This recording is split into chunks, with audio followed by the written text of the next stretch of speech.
My heavy stick was bent so far over that I thought it was going to snap into a million pieces. And I was like, this is not a bass.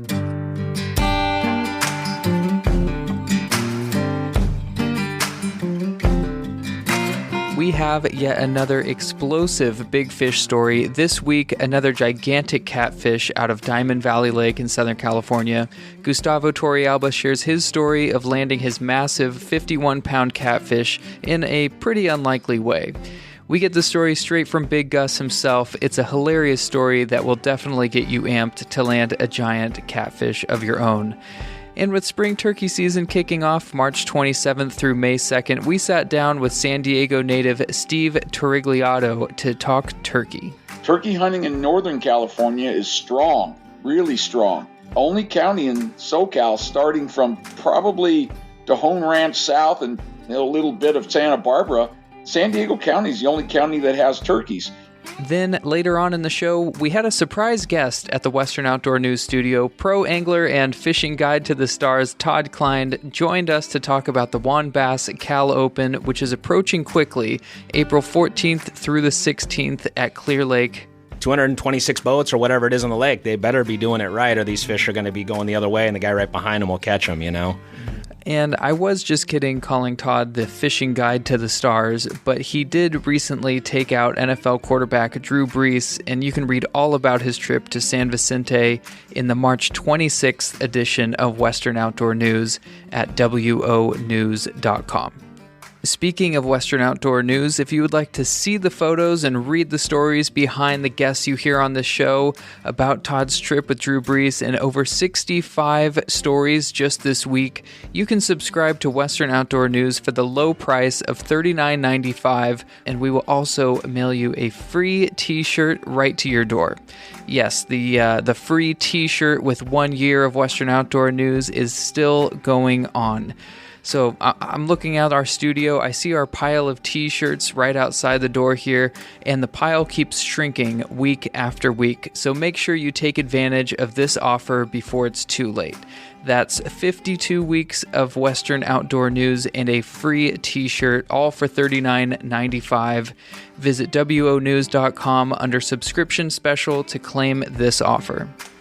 All right, let's get right to it. The giant catfish out of Diamond Valley Lake. If you've been listening to the show and reading Western Outdoor News, you can tell that there's a definite pattern forming in Southern California. First, we saw an 80-pound catfish out of Lake Jennings. You heard that from Ray last week in episode 9. A 60-plus pound catfish out of Irvine on a bluegill swim bait, of all things. And now a 50-plus pound catfish out of Diamond Valley Lake on a jig. Angler Gustavo Big Gus Torrealba was definitely caught by surprise. Yeah, you could call it a surprise. I mean, it felt like a surprise. I mean, I thought at first it was a new lake record bass, which that would have been even better, I guess. But no, it was crazy, man. Just, we were out there bass fishing. It's our home lake, and we go bass fishing there all the time. And recently we've been kind of trying to get on these fish, these bass before they start spawning, obviously trying to catch them when they're at their biggest. And, we're spending the day out there, and we've been going out there pretty weekly, at least 2 or 3 times a week, trying to catch trophy bass. And, jigs have been working really well. So some jigs with crawdad trailers, we've been doing okay on them. And, it was the end of our day. We're out there getting ready, and we're in a cove. And my friend Ben, he never gives up, man. I mean, Ben is that guy that's like, one more cast. And as you're driving the boat away, he's still like, one more cast. And he's letting his line soak until you're like pulling out of the cove and you're in full throttle. And so Ben decides to do a one more casting as he normally does. And I'm putting my rods away and putting all my stuff away. And, I have the jig rod in my hand, and I said, you know what? Why not? And I get on the deck, and I cast it out there and dragging my jig, and boom. I mean, I stuck this thing, man. At first I thought it was stuck because it was so heavy. As soon as it started to move, I was like, oh my God, this is a giant. It didn't hit that far from the boat. I think I want to say he was in like 10 and 20 feet of water, somewhere in between that range, because we were kind of high up in the cove at that point. So we got him up pretty quickly. I only thought it was a bass for like maybe 2 seconds. And then after that, I realized, okay, this is not a bass, because my heavy stick was bent so far over that I thought it was going to snap into a million pieces. And I was like, this is not a bass. And as soon as we saw it come up, it's huge, bro. It was so dark. I mean, it was black as you could see it in the water at Diamond Valley, super clear right now.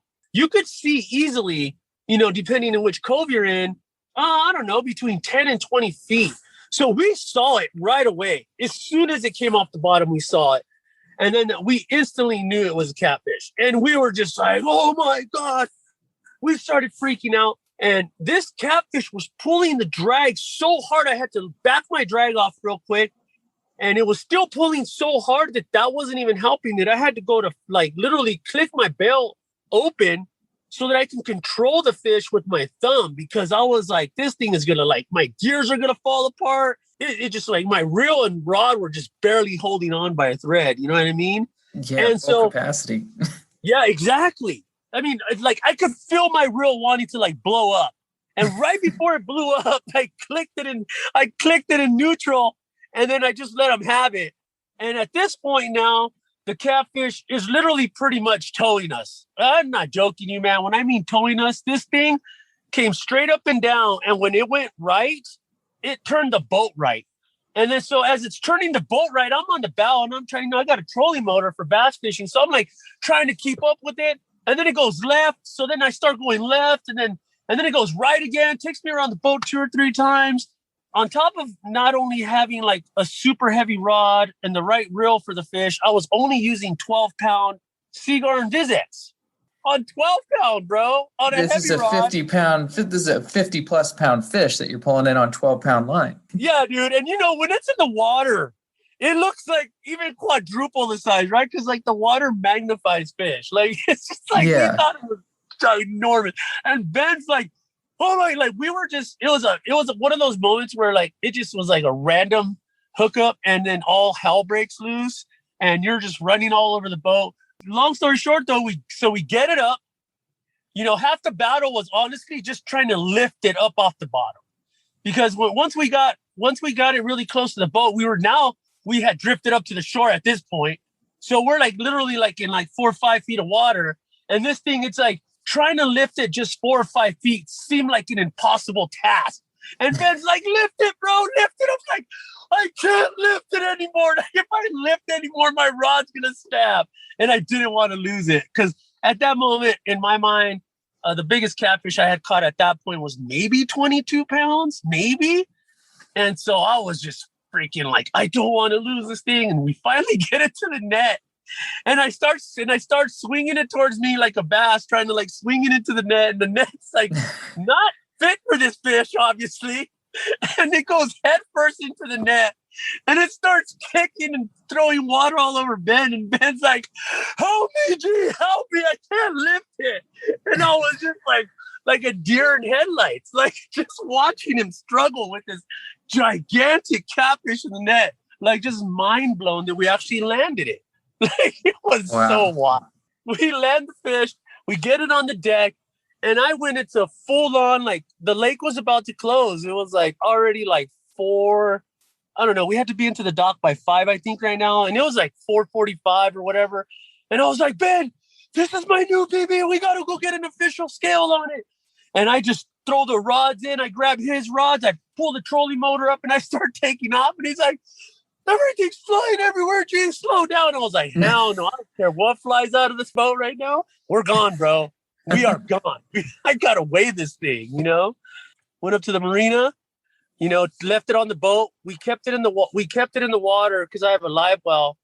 And so I put him head first in the live well, and his tail was sticking out, but I at least wanted him to breathe a little bit. So we ran him all the way over there like that, left him in the boat, got him up on the long boat ramp there, took him to the marina and weighed it. And yeah, long behold, man, it was 51.8 pounds, so close to breaking the lake record. And at that point, I mean, honestly, brother, to be honest with you, I wasn't looking to break any record.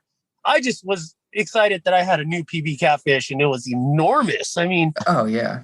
a fish of that stature it's always going to be a fish of a lifetime. You know what I mean? And so for me, that was the excitement. It was rad. It was a rad moment. Rad moment. It was nice to show people that you're able to take such a trophy fish, weigh it, and still safely release it back into the water, you know? And so it was nice for people to be able to at least get to experience that and watch me hold it up. I mean, anytime you catch something like that, it's phenomenal. You know, some people are like, oh, they eat bass and this and that, but it's like, to be honest with you, a fish like that deserves to live. You know, they don't get that giant for no reason. So they deserve to roam free in the waters is how I look at it. So our YouTube it's just YouTube /Fish Elite. And then you can see all of our fishing videos on there. The most recent one is of the catfish. But yeah, we've had an overwhelming response to the catch. I mean, we put it on Facebook and it went just viral on Facebook. And then I put it on my Big Gus personal. I'm an artist by trade. I normally don't post anything fish related on my business page, but I had to share that. And it's like almost like over 5,000 likes and like 200 comments. It's crazy. It's definitely blowing up. All right. Thank you so much, Gus. I really appreciate you calling in and telling the story. Well, I appreciate you guys having me. I've been a fan of Western Outdoor News since I was a kid. So it's an honor to be on here with you guys. Thank you for having me. I truly appreciate it. A big thank you to Gus for sharing such a great story with us. And as a reminder, if you'd like to be featured on the show and you have a story like that, we would love to hear from you. You can send an email to podcast@wonews.com. You can send us a message on our Instagram or Facebook pages, or even better, you can leave a voicemail on our voicemail box. Just call 702-850-4966, and after the beep, leave a message talking about your recent trip on the water or out in the field, and you will be featured on the show. Again, that number is 702-850-4966. I'm looking forward to hearing from you. With spring turkey season approaching, let's jump over to our conversation with Steve Turigliatto about how this season is shaping up for turkey hunters and what we can expect. It's pretty much in full dispersal. We started early because, as you're aware, we had very little rain in January and February, and spring breeding started quite early. I saw birds breeding in late January, early February, but then we started getting the weather, and it's kind of pushed them back. A lot of the older hens have separated. The big toms are pushing small groups of hens away from the winter flock up. And that's what I saw basically last weekend with the youth hunt. Single gobblers with 5 or 6 hens. A lot of jakes roaming around looking for, hens that are available. And the ginnies first-year hens are still kind of in the winter flock up area. And they're starting to get pushed and toms are starting to chase them around as well now. So we had a pretty early spring dispersal. And when you say you are primarily in the San Diego region, correct? Yes, and I'm talking San Diego County. Okay, so obviously the junior hunt was March 20th and 21st. What did you see coming out of that? You already kind of touched on it, but was that a good indicator for what we can expect this spring? Yeah, we had good recruitment last spring. We had the ideal rains, a lot of rain early. Very little rain in late April and May. We had 6 junior hunters get turkeys. We had 5 misses. So of 18 hunters, 11 of them had an opportunity to actually shoot at a turkey.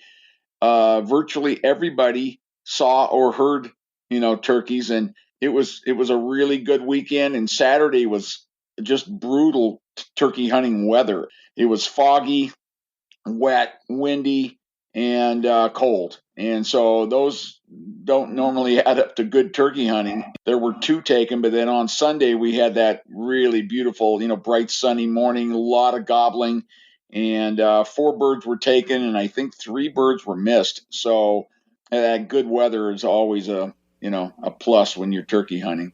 So you recently held an event at Lake Henshaw. Tell me about that event and how it prepped hunters for this season. Yeah. We historically have had the spring turkey tune-up at Lake Sutherland. It's owned by the city of San Diego, and we raffle off approximately 40, I think it's 47 hunts, which includes youth hunters.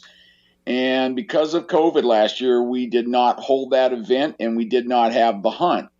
This year, they said that we could not do it again. So we negotiated with them. We didn't want to go 2 years in a row without hunting on this property. You just know how politics are. We could possibly lose it. So we negotiated where last year's winners would get in this year. And so that was okayed, but no turkey tune-up. So I reached out to Janice Mendenhall from Lake Henshaw Resort and MCC, my country club, the hunting club that's there, of which she is the owner of both. And she said, yeah, let's go for it. So with about a little over a month time, we put it together and actually bought a big tent and put it, just decided we'd have it in the campground and advertise the best we could on, the local forums and social media. And we ended up with over 600 people at the event. And somebody said that it was the largest event in California since COVID started. Wow. So what actually happened at the event? What did you guys do? We had raffles for hunts, guided hunts on the MCC property. Janice also donated 2 hunts on areas that do not get hunted at all and are loaded with turkeys. We had Josh Kettle from Fly Down Custom Calls demonstrate how to call each of the different kinds of calls, and showed his wares as far as his calls that were there that you could purchase. Fish and Wildlife was there with wardens to answer questions. It was just a lot of different people. We had CNF Cleveland and just people there that would be able to help you hunt on public land, especially. It's difficult at best to get turkeys, and when you hunt Cleveland where there's a limited amount of property, it makes it even harder. And so we tried to give tips on where to go, how to call when you're around other people, what to do. And so it was just a whole turkey talking day basically, and everybody seemed to have had a really good time. Yeah. Do you think that difficulty swing is what keeps some hunters away from hunting for turkey? Because I just read a stat that 54 out of the 58 counties in California hold, an ample supply of turkey. So do you think it's that difficulty ramp up that keeps people initially away from hunting turkey in California? Probably to a certain degree. I mean, I have said it for many years, 40 acres of private is better than 4,000 of public. There are a lot of people that don't care for turkeys that allow hunting on private property. You go into Northern California and you've got some really good areas where turkeys are quite prevalent. The eastern side of the Sierras, all the Sacramento area with the growing of almond trees and going away from other kind of crops that benefited like pheasant. These kind of crops benefit turkeys. There's a lot of bottomland, which is, very good for turkeys. And turkey hunting in Northern California is strong, really strong. Here, only county in SoCal, starting from probably Tejon Ranch South and a little bit of Santa Barbara, San Diego County is the only county that has turkeys. We took turkeys to San Bernardino County in 1993 and I think 1997, but they just never took hold. A lot of snow. There's a chaparral line around the mountain, which may have prevented them from getting down further. And then fall hunting was allowed when we first put turkeys there. That did a number on them as well.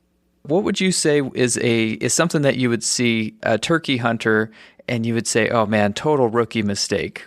Well, the number one thing would probably be overcalling. You can tell they haven't practiced very much. I mean, YouTube is your friend on something like this. Practice and try to listen either to real turkeys or to, watch YouTube and listen to guys that really know what they're doing. one of the first things every good caller or turkey hunter will say is don't overcall. If you get a hit, a gobble, then lay off. He knows exactly where you are. You have to kind of read the bird, and if he's gobbling a lot and not moving, he expects you to come to them. And the only real alternative I think you have to that is soft calling and make his curiosity get the best of him and make him try and find you. That's like the number one that you can go into any area and listen, and you'll hear guys just cranking away on box calls. It just doesn't really do anything. After a while, they get used to that, that loud yelp, and hens just don't, yelp that loud that often. Early in the morning, you'll get a lot of excitement on fly down, but for the most part, during the course of the day, it's mostly soft calling, and you can walk and run and gun and call, and if you get a strike, then you set up. And then you continually back off your calling, so it's lower and lower and lower. And that's basically just reading the bird. I mean, if he's coming in hot, let him come. I mean, he knows where you're at. He'll know exactly what tree you're sitting up against. So decoys, can really help. Be careful if you're using decoys on public land. If you're using a Jake decoy, I mean, I always cut the beards or take the beard off any Jake decoy. I hunt other states, and I hunt 99% public on other states. I take the beard off if in fact I even use a Jake. I normally don't. I just take a single hen, a feeding hen, normally something that looks very casual and she's very at ease. So yeah, those are the things that the guys that they want to walk around a lot. Find a good likely area, an area there's turkeys in, and sit. Patience there's no substitute for it. It sounds like these rookie mistakes are revolving around just taking your time, don't overuse your calls, and don't walk around so much. So just kind of less is more, apparently, right? That is correct. Again, reading the turkeys. I mean, you'll get some hot turkeys that they kind of hang up. You've got to coax them in, and that's where soft calling. Everybody goes, well, God, why do you carry so many calls? Well, you just don't know, what kind of music I like may be different than what you like, Brad. When you're talking to a turkey, the glass call, that kind of a sharper sound may be the ticket. Other times that real natural sound of a slate may be it. When they get in close, you almost always switch to your diaphragm, your mouth call. No movement. If you're moving your hands around with a box call or a slate or any of the other calls like that, they see you moving, they're gone. They're instantly gone. And so you switch to a mouth call. Mouth calls are the hardest of the calls to master, but you don't have to make a lot of sounds. Just again, soft calling, soft purring, things like that will coax him the rest of the way. Then if you've got decoys, that convinces him that a real turkey's there. The decoys of today, the Dave Smiths, the Avian X's, I think it's HCDs, some of the newer decoys are so realistic looking that they just work. Thanks again to Steve for sharing those turkey tips. For more turkey stories throughout the season, Western Outdoor News will have plenty of coverage each week in the paper and at wonews.com. I would also like to remind you that the Western Outdoor News 39th Annual Striper Derby will be held again in Lake Havasu May 15th and 16th, and we just announced a new raffle prize that will be given away for early bird entries before May 7th. So sign up before May 7th and you will be entered to win a 3-day houseboat experience on Lake Don Pedro or Lake Berryessa worth $2,000, courtesy of Suntex Marinas and suntex.com. That is in addition to being entered to win that beautiful Klamath 16 EXW with a Suzuki 40 motor. That is just the beginning. This Striper Derby is poised to be one of the biggest ever in terms of giveaways, so sign up now at wonews.com and you might walk away with some amazing prizes. Not only do we have the Striper Derby coming up, but we have the 9th annual California Open in Clear Lake on April 14th through the 16th. Let's hear from WAN Bass Tournament Director Billy Egan and pro angler Todd Kline about what we can look forward to on Clear Lake. I can't believe it's been 9 years already that this tournament's been going around. Todd, you fished in how many of these Cal Opens now? I think this is my second. Last year I think was my first year. In the past, I've just, conquered, or I should say, focused all my time on different events, and you guys have really done a great job in growing the amount of participation, and the payouts are really good. So last year was the first year I jumped in on all of them, and I'm psyched to get back there. Yeah, it was fun to have you last year. The California Open, it's just grown immensely. I mean, it started out in June years ago, and due to the summer temperatures and the warmer waters, the DFG wasn't real hip on big events in June. So we moved that a couple times, but it's found its home in April. And we've got 224 boats right now scheduled to fish the tournament in a couple weeks, April 14, 15, 16. I know Todd's smiling over there, 220-something boats. There's a lot of boats on Clear Lake, but it's a lot of boats on any lake. And, I figure we may not ever see this again in the West Coast, and why not take it wherever it can go and let the cards lie? Yeah, everybody's in the same boat, with that many people on the lake, and whoever wins it, just like any tournament, it's going to be well-deserved, and the payout's going to be that much better. So, once again, hats off to you guys. And, I've never been there in April, so I'm pretty excited about that. I know the waits up there recently have been crazy, and they're expected to be pretty big for us when we go up there for the Cal Open. I'm hoping we don't have to be looking at them. I think you obviously have to be open to that and have a few marked probably, but I sure hope that I'm not looking at them the whole time, because that's going to be tough with that many people on that lake.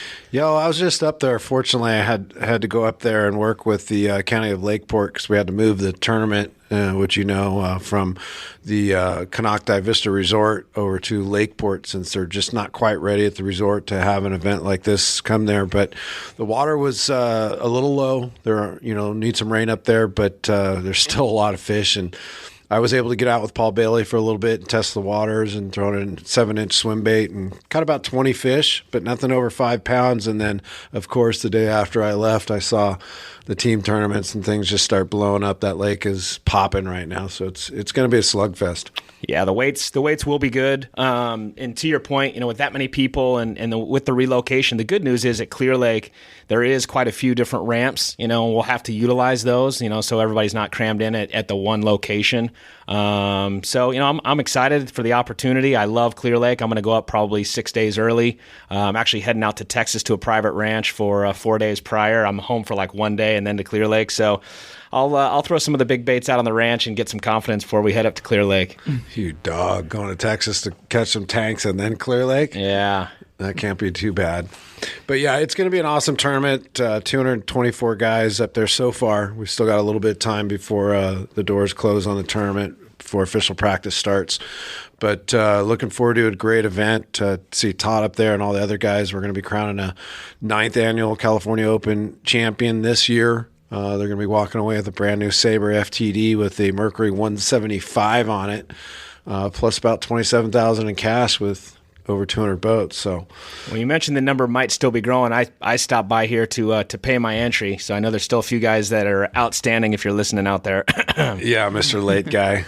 There's a few guys still with some balances owed, but we know a lot of people have family and personal and work stuff going on. So. Yeah, and before you go, I had one question since you're in the chair here. We just talked to Jerry Mayhew with the Saltwater Bass Series, and he was talking about kind of rookie mistakes in the tournament scenes. Without giving too much away, what would be some rookie mistakes at this California Open Clear Lake tournament? So for those that know me, my background is surfing, and I learned a lot competing in surfing. And there was a lot of times we would go to contests, different breaks around the world, and there'd be one guy that would stand out light years ahead of everybody at that particular break on those conditions, and it looked like those conditions would prevail through the event. And you're like, who's going to get second? this guy's going to win. And we see that at a lot of the tournaments. Ideally, you don't want to really stick fish in practice. Clear Lake's a little bit different, more so than Havasu, obviously. You can stick them a little more, but a lot of guys win practice. And I think what happens is, you fish a lot different when you're in practice. There's no pressure. You're just out there having fun. And as soon as Billy goes, boat number 101, Todd Kline, some guys immediately, the thoughts just start ripping through their head. Do I go to this spot? Do I go to that spot? And I think you got to go, preparation is key. It's the old cliche. You got to go in with a game plan. You got to be willing to adjust, but you also got to just be confident. And if you go down confident, at least you had a plan and you rode it to the end, being aware of the surroundings and maybe making some adjustments. But I think that's the biggest thing I see is a lot of guys, as soon as that thing starts or they listen too much to the dock talk and chase it, the wheels are off before they even head out, Similar answers that we got from Jerry too. Just not sticking to your initial plan when you go into the tournament is what gets into everybody's head and ends up. I think another thing too, and I even see it, when I'm guiding, is guys think in their mind they're fishing at a certain pace or cadence, and in reality they're going way too quick. And they actually think they're slow rolling a spinnerbait, or they're barely moving a worm, and they're dragging the thing way too fast. And the fish, they 226 boats or whatever it is on the lake, they better be doing it right, or these fish are going to be going the other way, and the guy right behind them will catch them. Absolutely. And don't forget your boat plug. Yeah, that's a good one too. Or the straps. Yeah, pay attention at the launch ramp. Turn your headlights off in the morning. Yeah, right. But I think that's the biggest thing. It's just nerves with a lot of guys, and just they start to think differently. And again, you see it in other sports, and the guys that are really good are the ones that they just have that nice even keel.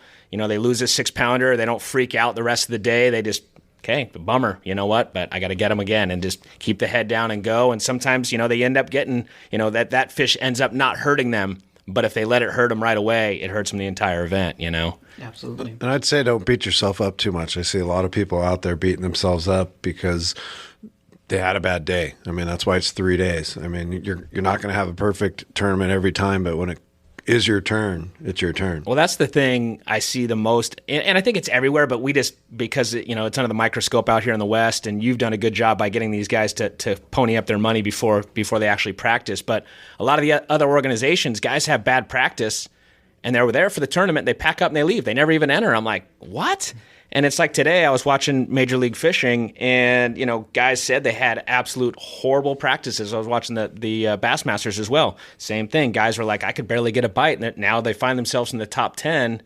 Every day is changing, especially this time of year, and when we're going to be up there at Clear Lake, with the spawn, coming and going, and what those fish are doing transitioning.